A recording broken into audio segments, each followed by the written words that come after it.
자, 오늘은 우리가 가장 민감하고 현실적이고 그래서 어쩌면 가장 불편하게 들릴 수도 있는 돈과 재물에 관한 말씀을 한번 나눠보고자 합니다.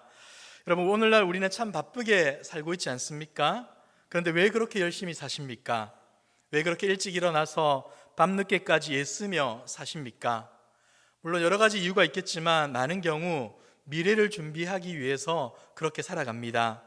특별하게 재물에 욕심을 내지 않는 사람이라도 우리 가족 편안하게 살 만한 집 한 채는 있어야지, 우리 자녀들 남들처럼 못해줘도 대학 공부는 시키고 시집 장가는 보내야지, 살다 보면 무슨 일이 생길지 모르니 보험 한두 개쯤은 들어놔야지.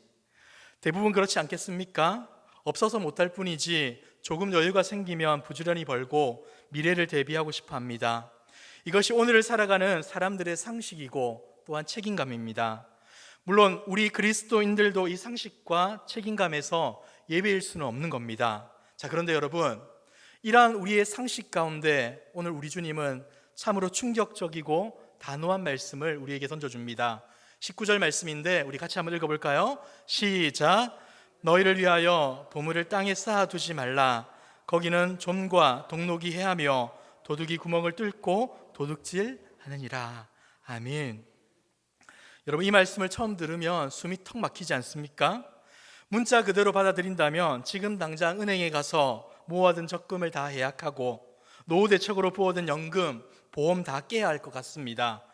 예금된 돈 다 인출해서 오늘 다 써버리고 내일부터는 그냥 하루 벌어 하루를 살아야 되는 것 아닐까 하는 생각이 들 정도로 예수님의 말씀은 우리에게 충격적으로 들려집니다.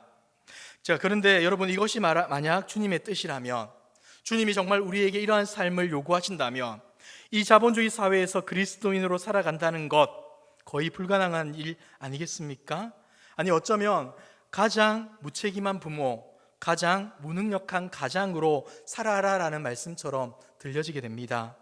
여러분, 주님께서는 오늘 말씀을 통해서 우리에게 무엇을 말씀하고 싶은 것입니까? 오늘 이 시간 조금은 불편하지만 강력한 주님의 말씀 앞에 우리 자신을 정직하게 한번 돌아보았으면 좋겠습니다.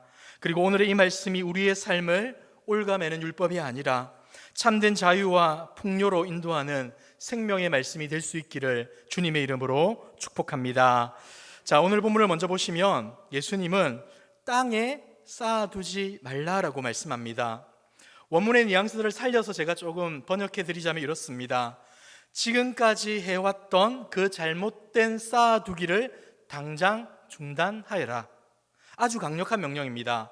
자, 그렇게 하면 손해볼 수 있어 정도의 부드러운 조언이 아니라 그렇게 사는 것은 틀렸어 라는 단호한 선언을 우리 주님께서 하시는 겁니다. 여러분, 왜 이렇게 엄하게 강력하게 말씀하실까요? 예수님은 그 이유를 세 가지로 분명하게 설명하시는데 19절 하반절을 보시면 이렇게 말씀하고 있습니다. 거기는 좀과 동록이 해하며 도둑이 구멍을 뚫고 도둑질하느니라. 여러분, 예수님 당시에 보물이 뭘까요? 쉽게 생각하자면 금, 은, 보석 같은 것이 보물이 될 수 있을 겁니다. 맞습니다. 하지만 이 당시에 가장 대표적인 보물이라는 것은 값비싸고 화려한 옷, 그리고 곡식이나 기름과 같은 먹을 것, 그리고 돈이 당시 사람들에게는 보물이었습니다. 자, 근데 예수님께서는 이 일반적인 보물이 가진 치명적인 약점이 있다라고 우리 가운데 알려줍니다. 오늘 본문에 보시면 세 가지가 등장하는데 첫 번째가 뭡니까? 좀이 해한다는 것입니다. 이 좀이라는 것은 우리가 다 알다시피 옷을 갉아먹는 벌레입니다. 당시 옷이라는 것은 신분과 부를 상징하는 것이었지만 그 옷에 좀벌레가 있게 되면 어떻게 되겠습니까? 구멍이 숭숭 뚫리고 결국 입을 수 없는 걸레 조각이 되고 말 것입니다. 자, 이것은 우리에게 무엇을 알려주는 겁니까? 이 땅의 모든 보물은 우리가 생각할 때는 영원할 것처럼 보이지만 영원하지 않다. 결국은 그 모든 것들도 낡아지고 구멍이 뚫리게 된다라는 것을 알려주고 있는 겁니다. 예를 들어서 여러분들이 갖고 싶은 것들 좀 있지 않습니까? 남자들 같은 경우에는 뭐가 갖고 싶습니까? 삐까번쩍한 차 갖고 싶죠. 큰맘 먹고 반짝반짝한 새 차를 뽑았습니다. 어떻습니까? 기분이 아주 좋죠. 그런데 일주일 지나면 어떻게 됩니까? 익숙해지고 맙니다. 1년만 지나도 구형 모델이 되고 10년 지나면 여기저기가 녹이 슬고 삐걱거리기 시작합니다. 유행 따라 샀던 명품 가방, 비싼 옷들 마찬가지 아닙니까? 시간이 지나면 옷장 속에 처박혀 좀만 먹고 맙니다. 우리가 보물이라고 여기는 이 땅의 모든 것들은 시간이 지나면 낡고 부패하고 그 가치가 떨어지기 마련입니다. 이게 첫 번째입니다. 자, 두 번째는 무엇입니까? 동록이 해한다라고 알려줍니다. 여기서 동록이라는 말은 먹어치운다, 갉아먹는다라는 말입니다. 마치 세부치에 녹이 쓰는 것처럼 부식되거나 쥐나 벌레가 창고의 곡식을 먹어치우는 것을 뜻합니다. 한마디로 말해서 이 땅의 보물은 반드시 소모되게 되어 있다라는 것을 알려주고 있는 것이죠. 우리가 열심히 돈을 버는 이유는 먹고 살기 위함입니다. 자, 그런데 그 돈은 어떻습니까? 월급날 통장에 잠시 쌓이는 것 같지만 그 기쁨도 잠시 카드값으로, 대출 이자로, 생활비와 각종 공과금으로 순식간에 먹혀버립니다. 우리는 채우기 위해서 버는데 세상은 끊임없이 우리의 것을 갉아먹습니다. 이 땅의 보물은 쌓아두는 것 같아도 결국은 다 소화되어 사라져버리는 음식과도 같다라는 것을 우리에게 알려주고 있다는 것이죠. 자, 세 번째는 도둑이 구멍을 뚫고 도둑질한다라고 알려줍니다. 여러분, 이스라엘, 그러니까 팔레스타인 집은 대부분 흙으로 집을 지었습니다. 그러다 보니까 도둑이 집을 들어오려면 어떻게 해야 되겠습니까? 문을 따서 들어오는 것이 아니라 흙벽을 파서 구멍을 뚫고 그렇게 들어와서 귀중품을 훔쳐갔습니다. 이것은 무엇을 말해주겠습니까? 이 땅의 보물이 절대로 안전할 수 없다라는 사실을 알려준다는 것이죠. 우리는 돈을 모으고 재산을 쌓으면 어떤 생각이 듭니까? 내 노후, 내 미래 안전해질 것이다 라고 착각을 하죠. 그런데 정말 그렇습니까? 우리가 주변 사람들의 이야기를 많이 들어봤지 않습니까?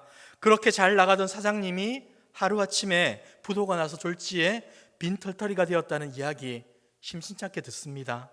평생 바쳐 일군 탄탄한 기업도 예기치 못한 경제 위기에 한 방에 무너지고 내가 그토록 믿었던 든든한 직장에서도 명예퇴직을 강요받을 때가 있습니다.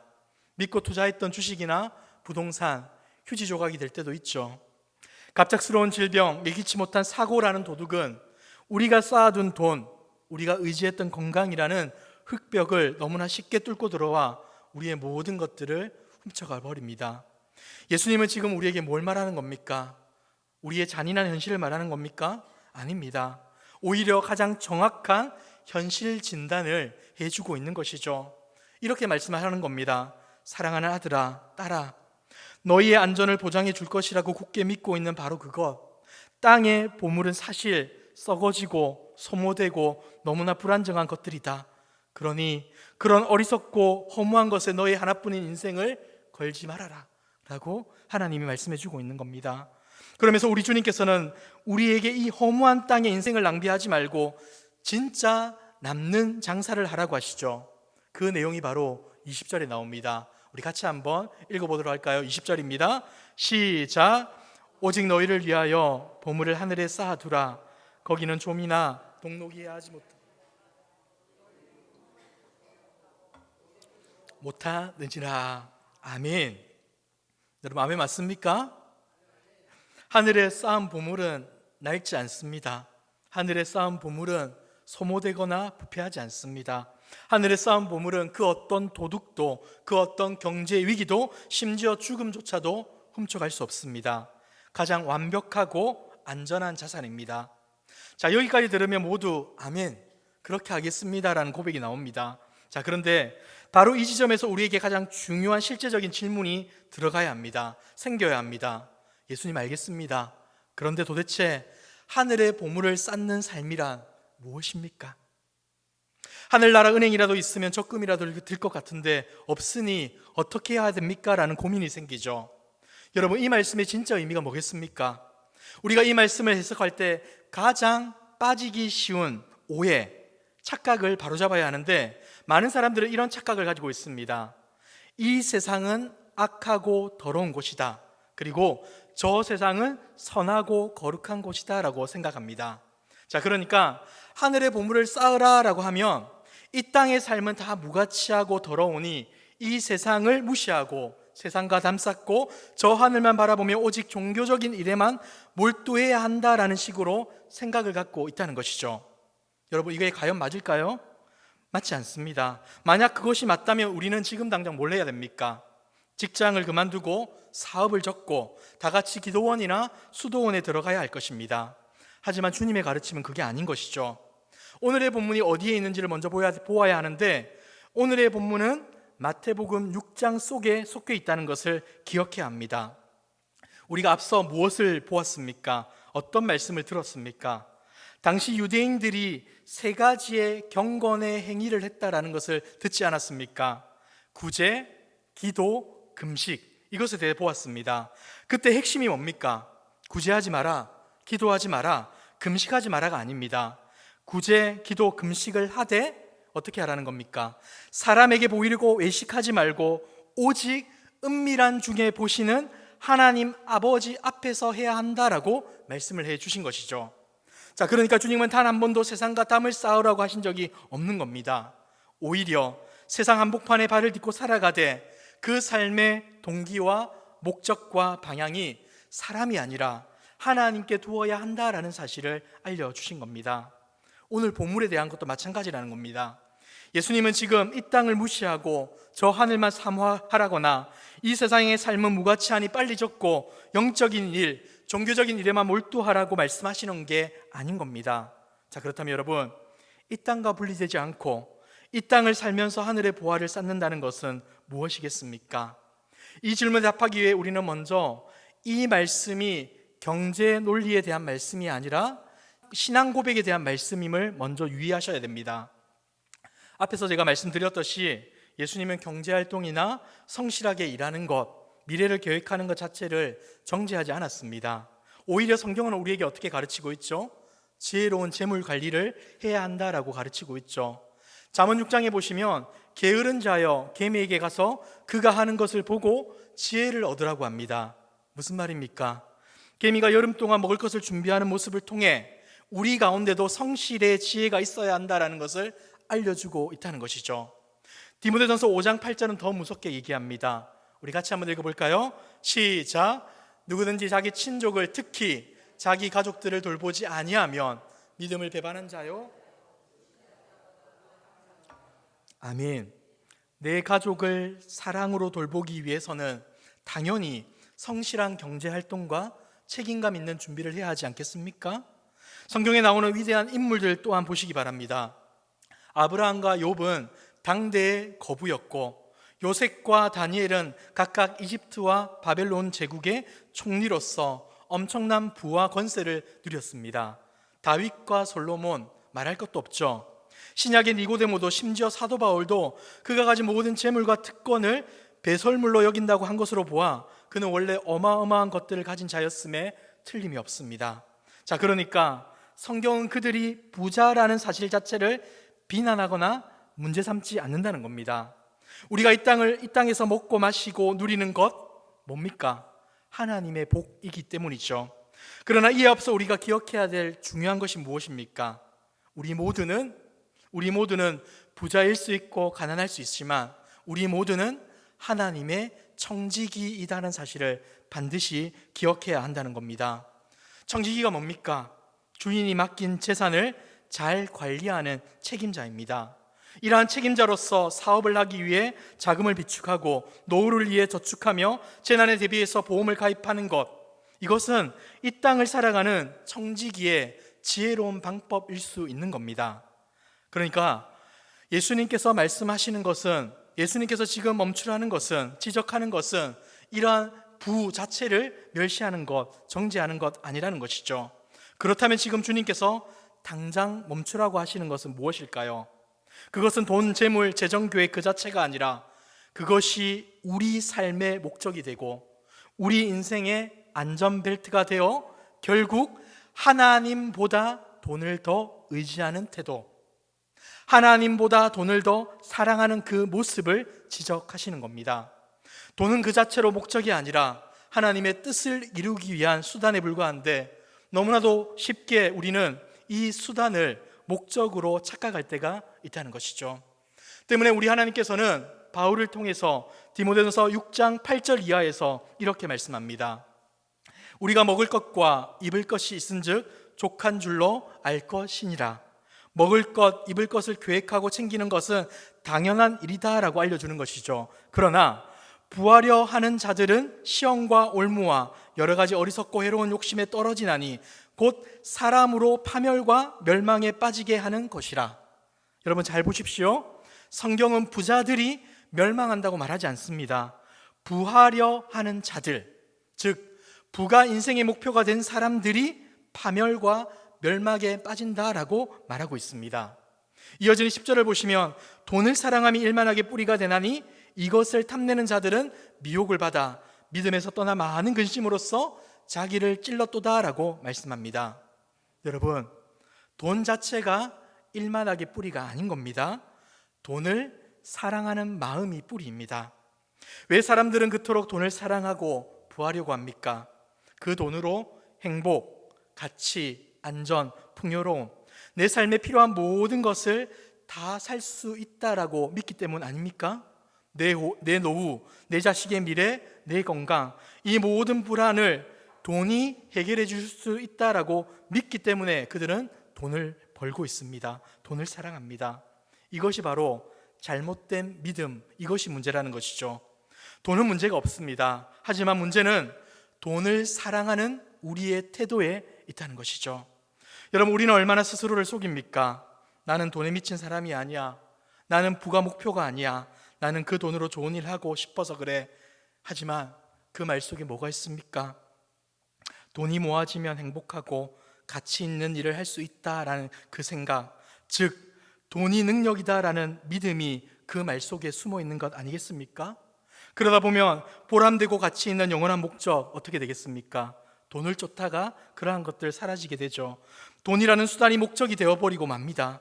그래서 돈에 집중하다 보면 결국 시험에 빠지고 욕심에 떨어지며 믿음에서 떠나게 되는 것입니다. 자, 그런데도 불구하고 사람들은 어떻게 살아갑니까? 불안과 염려를 극복하기 위해 가장 많이 신경 쓰는 것이 바로 돈을 모으는 일입니다. 입으로는 돈이 다가 아니다라고 말을 하면서도 노후 대책을 물어보면 재산을 얼마나 준비했는지를 먼저 생각합니다. 결혼 준비를 할 때 사랑이 제일 중요하다라고 말을 하면서도 현실적으로는 결혼 비용과 재정 능력을 가장 중요하게 따집니다. 사람들은 얼마나 많이 가졌냐로 자신의 가치를 드러내고 남을 평가하고 미래의 안전도를 측정합니다. 예수님은 바로 그것, 이 땅의 재산이 나의 안전을 보장해 줄 것이라고 믿는 그 헛된 믿음에 사로잡혀 있는 우리에게 경고를 날리고 있는 겁니다. 사랑하는 성도 여러분, 그렇다면 종과 동록이 해하지 못하고 도둑이 구멍을 뚫지도 못하는 하늘의 보물을 쌓아둔다는 것은 구체적으로 무엇이겠습니까? 오늘 말씀의 가장 중요한 열쇠가 바로 21절에 있습니다. 우리 다 같이 한번 읽어볼까요? 21절입니다. 시작! 내 보물이 있는 그곳에는 내 마음도 있느니라. 아멘. 한 번 더 읽겠습니다. 시작! 내 보물이 있는 그곳에는 내 마음도 있느니라. 아멘. 여러분, 이 말씀 놀랍지 않습니까? 예수님은 내 보물을 하늘에 쌓으라라고 명령하신 뒤에 그 보물이 구체적으로 어떤 리스트를 가지는지를 말해주지 않습니다. 대신 너의 마음이 가 있는 곳, 그것이 바로 너의 보물이다라고 말씀합니다. 사랑하는 성도 여러분, 오늘 이 설교를 들으면서도 지금 여러분의 마음은 어디에 가 있습니까? 여러분의 생각과 시간을 가장 많이 사용하는 곳은 어디입니까? 만약 돈을 보물로 여기는 사람이라면 온통 돈 생각으로 가득 차 있을 겁니다. 어떻게 하면 돈을 더 벌까? 어디에 투자해야 할까? 그래서 통장 잔고가 늘어나면 마음이 든든하고 투자한 주식값이 떨어지면 하루 종일 마음이 상하고 낙심합니다. 다른 계산은 못해도 돈 계산은 철저히 하고 한 푼이라도 손해볼까 봐 전전긍긍합니다. 돈이 주인이 되어 그의 삶을 지배하고 있음을 보여주고 있는 것이죠. 만약 명예나 사람들의 인정을 보물로 여기는 사람은 어떻겠습니까? 그의 마음은 온통 사람의 시선에 가 있습니다. 사람들이 나를 어떻게 볼까? 체면 지키는 일에 목숨을 걸고 자기를 자랑하는 일에 노예가 되어 살아갈고 말 것입니다. 여러분, 우리의 마음이 가는 곳, 우리의 생각과 시간을 온통 빼앗는 것, 이것이 없으면 자존심이 상하고 이것이 많아지면 어깨에 힘이 들어가고 무슨 일을 하든지 항상 이것을 염두에 두고 결정한다면 그것이 바로 여러분의 보물이고 여러분의 우상입니다.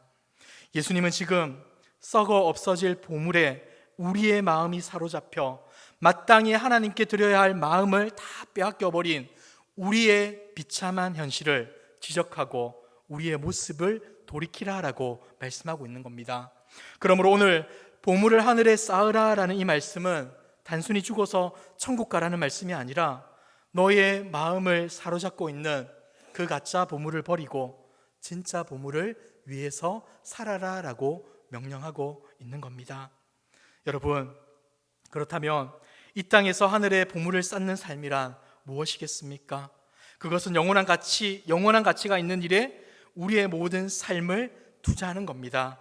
우리의 시간, 우리의 재능, 우리의 물질, 우리의 관계, 모든 것들을 영원한 가치에 두고 살아가는 것이죠. 여기서 우리는 또 하나의 중요한 오해를 깨트려야 하는데, 앞에서 말씀드렸듯이 종교적인 일만이 영원한 가치를 가진다라고 착각해서는 안 됩니다. 우리는 교회 안에서 누구보다 열심히 봉사하고 헌금하면서도 그 모든 행위를 통해 땅에 보물을 쌓는 위선자가 될 수 있는 겁니다.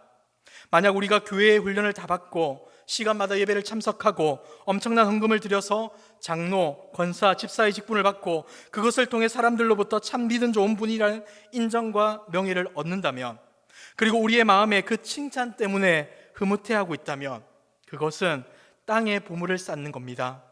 예수님의 말씀대로 자기의 상을 이미 다 받아버린 자라고 볼 수 있는 것이죠. 그러나 반대로 하나님을 주인으로 모시고 하나님의 영광만을 바라면서 하는 우리의 모든 순수한 행위, 그것이 무엇이든 하늘의 보물을 쌓는 행위가 됩니다. 예수님은 마태복음 10장에서 이렇게 말씀하셨습니다.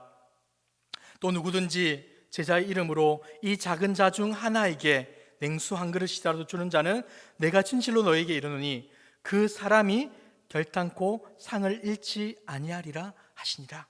그리고 사도 바울은 디모데에게 말을 하죠. 부한 자들의 명하여서 말을 합니다. 선을 행하고 선한 삽을 위하여 나누어 주기를 좋아하며 너그러운 자가 되라. 이것이 장래의 자기를 위하여 좋은 터를 쌓아 참된 생명을 취하는 것이다 라고 말씀하고 있습니다. 여러분, 이것을 쉽게 말씀드릴까요? 하나님의 말씀에 순종하는 삶, 그 자체가 하늘의 보물을 쌓는 것입니다. 하나님 앞에서 성실하게 일하다가 부자가 될 수도 있습니다. 그때 그 부를 내 것이라 주장하지 않고 하나님의 말씀에 순종하는 도구로 생각하여 나누고 베풀고 선한 일을 위해 사용한다면 그는 그 물질을 통해 하늘의 보물을 쌓은 겁니다. 자, 그런데 어떤 사람은 어떻게 됩니까? 하나님 앞에 정직하게 살아가다가 완전히 망할 수도 있지 않습니까? 그래서 나눠줄 것도 없고 내 한 몸 건사하기도 힘든 상황에 처할 수도 있습니다. 그럼에도 불구하고 그 가난 속에서 하나님을 원망하지 않고 여전히 하나님의 임재를 신뢰하며 나보다 더 어려운 이웃을 위로하고 그 고통 속에서 하나님의 은혜를 선포한다면 그는 가난을 통해 동일하게 하늘의 보물을 쌓는 것입니다. 말씀에 순종하여 기도했더니 무서운 질병에서 해방될 수도 있습니다. 그는 치유를 통해 하나님께 영광을 돌리며 하늘의 보물을 쌓은 것이죠.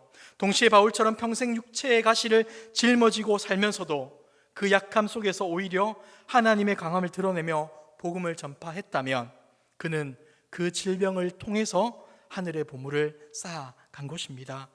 여러분, 부자냐 가난한 자냐 건강하냐 병들었느냐가 하늘의 보물을 쌓는 기준이 아니라는 겁니다.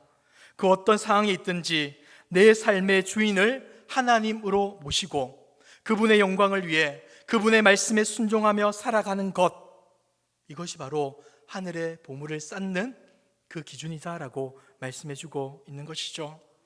여러분, 아브라함이 믿음의 조상으로 불린 이유가 무엇입니까? 종교활동을 많이 하고 제사를 많이 드리고 헌금을 많이 해서입니까? 우리가 다 알지 않습니까? 아닙니다. 우리가 아시다시피 그의 삶은 문제투성이었습니다. 거짓말도 했고 고집도 부렸습니다. 그럼에도 불구하고 그는 하나님의 음성을 들었고 자신을 고쳐나갔으며 늘 하나님 편에서 살려고 몸부림을 쳤습니다. 실수했지만, 연약했지만, 문제가 많았지만 하나님이 말씀하시면 자신을 쳐서 복종하는 삶을 살았던 것이죠. 그의 위대한 점은 보물이 땅의 소유가 아니라 하나님의 약속, 하나님의 말씀에 있다는 것을 믿었다는 것, 이것이 가장 중요한 그의 위대한 점이라는 것을 우리는 잊지 말아야 한다는 겁니다. 사랑하는 성도 여러분, 우리가 인생의 마지막에 다다랐을 때 우리의 삶을 돌아보며 진정한 만족과 평안을 누릴 수 있는 조건이 무엇일 것 같습니까? 내 통장에 모아둔 재산입니까? 내가 소유로 가지고 있는 부동산과 주식입니까? 아닐 겁니다. 내 자녀들에게 아무리 많은 재산을 물려둔들 그것이 그들의 영원한 행복을 보장할 수 없습니다. 우리의 마지막 날에 남게 되는 진짜 보물은 내가 얼마나 선한 일을 하며 살았는가, 내가 얼마나 뜨겁게 사랑하고 사랑받으며 살았는가, 내가 얼마나 자비를 베풀며 사람들을 풍요롭게 했는가, 그리고 내가 얼마나 하나님과 친밀하게 동행하며 그분 안에서 평안을 누렸는가, 이것입니다. 하나님께 순종하며 살아온 모든 삶의 흔적, 그것만이 좀먹지 않고 녹슬지 않으며 그 어떤 도둑도 그 어떤 죽음도 훔쳐갈 수 없는 영원한 보물임을 믿으시길 바랍니다. 그렇기 때문에 우리는 스스로 결정해야 합니다. 나의 보물을, 나의 마음을, 나의 인생을 썩어 없어질 땅에 쌓아둘 것인가, 아니면 영원히 빛날 하늘에 쌓아둘 것인가. 이것은 단순히 재물을 어디에 쓸 것인지를 결정하는 문제가 아닙니다. 내 삶의 근본적인 지향점이 무엇이고 내가 가장 귀하고 가치 있게 여길 보물이 무엇이냐 하는 그것을 선택하는 문제입니다. 고린도후서 4장 7절에 보시면 이런 말씀이 있습니다. 우리가 이 보배를 질그릇에 가졌으니, 연약한 질그릇과 같은 우리 가운데 보배가 이미 있다라고 말씀합니다. 여러분, 이 보배가 누굽니까? 예수 그리스도시요 복음인 것이죠. 이미 우리는 이 세상의 최고의 보배 되시는 예수 그리스도를 우리 마음의 중심에 모신 자들입니다. 자, 그렇다면 이제 우리의 삶은 그 보배 되신 예수님을 더 깊이 배우고 그분을 더 닮아가며 그분의 말씀에 순종하고 그분을 이 땅에 드러내는 삶을 살아야 하는 것 아니겠습니까? 그것이 바로 하늘의 보물을 쌓는 가장 지혜로운 자의 삶이라 할 수 있는 겁니다. 사랑하는 성도 여러분, 우리는 한 번뿐인 인생을 살아갑니다. 이 인생 썩어 없어질 땅의 것들에 투자하시겠습니까? 아니면 영원히 빛날 하늘의 보물에 투자하시겠습니까? 오늘 이 시간 우리의 마음이 어디에 있는지 정직하게 돌아보시고 우리의 마음과 삶의 방향을 이 땅의 것이 아닌 영원한 하늘의 보물로 옮겨 심는 지혜로운 저와 여러분의 모습이 될 수 있기를 주님의 이름으로 축복합니다.